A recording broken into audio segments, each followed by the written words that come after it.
L'homme ne vivra pas de pain seulement, mais de toute parole qui sort de la bouche de Dieu. Voici votre moment de méditation quotidienne.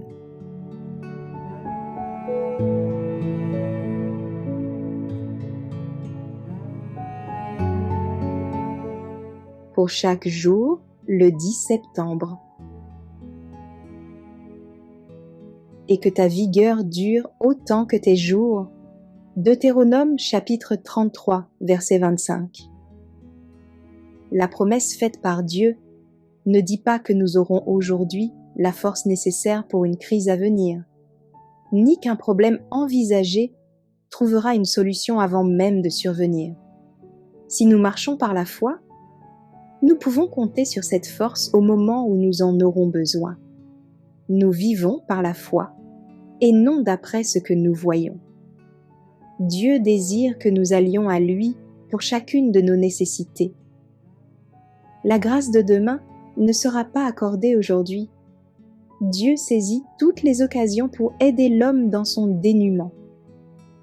Dieu n'offre jamais sa grâce pour l'avoir dilapidée, mal utilisée ou dénaturée, ou mise de côté.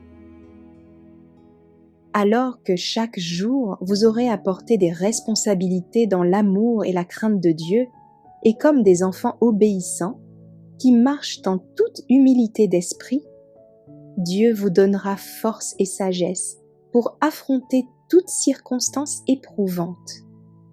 Jour après jour, nous devons demeurer auprès de la source de notre force. Lorsque les attaques de l'ennemi nous submergent, l'Esprit de l'Éternel élève en notre faveur un étendard contre elle. La promesse de Dieu est ferme. La force nous sera accordée proportionnellement à nos besoins. Nous pouvons avoir confiance pour l'avenir. Nous aurons la force d'affronter les difficultés du moment. À chaque jour suffit sa peine.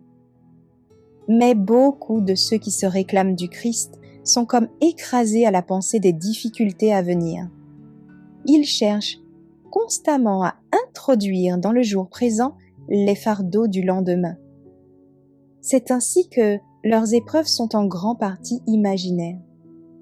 Pour ces dernières, Jésus n'a pas promis d'intervenir. Sa grâce n'est assurée que pour aujourd'hui.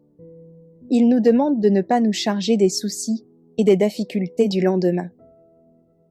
Le Seigneur nous demande de remplir les devoirs d'aujourd'hui et d'en supporter les épreuves. Nous devons veiller aujourd'hui à ne pas commettre d'offenses en parole et en acte. Nous devons aujourd'hui louer et honorer Dieu. Par l'exercice d'une foi vivante, il nous faut aujourd'hui vaincre l'ennemi, rechercher Dieu, bien décider à ne pas nous déclarer satisfaits avant de l'avoir trouvé. Nous devons veiller, agir et prier comme si aujourd'hui était le dernier jour qui doive nous être accordé.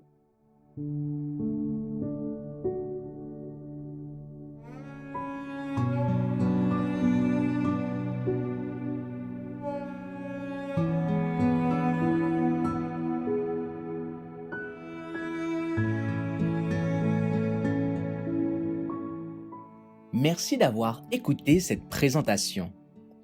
Assurez-vous de nous rejoindre demain pour votre moment de méditation quotidienne avec lereste.org.